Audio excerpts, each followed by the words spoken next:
Government cannot be government until the people let them know that we put them there. And nobody can rule over you except you give them permission. The Nigerian youth are finding their voice and have come to understand that together, with one voice, we have more power than any government. And so we want to see every single member of House on the Rock lending their voice, not to attack government, but to demand reforms. And we are starting with the End SARS movement. We're going to make many more demands in all the irregularities and anomalies in public and civil service. And we certainly intend to challenge everything that is wrong in our nation. You owe it to your children. You owe it to your grandchildren. You owe it to the potential of this country. Otherwise, your children will become refugees in lands that have less resources than Nigeria does. Nigeria ought to be the strongest nation in the whole wide world.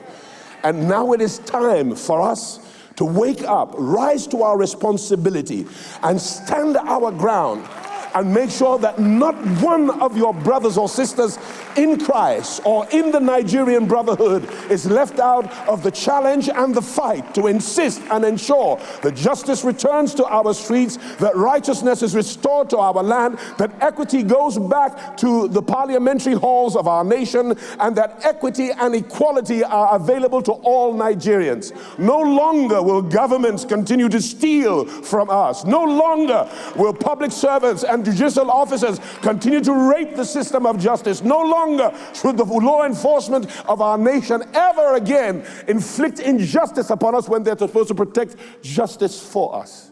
No longer. That day is over. And I want to commend this organic movement that is not led by any one individual. It's just the heart cry of all Nigerians, old and young. But I am so proud of our youth. I am so proud of our youth.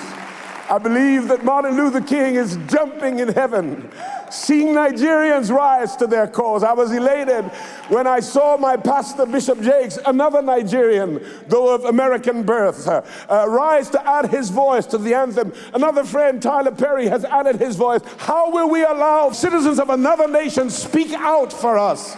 And yet, you hold your silence. It's not the evil of wicked men that allows injustice to continue. It's the silence of good men and good women that allows the perpetrators of injustice to continue their wicked works.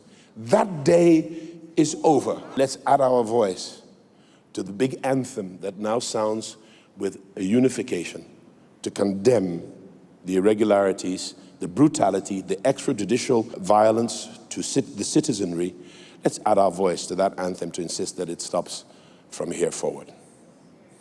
Power to the people.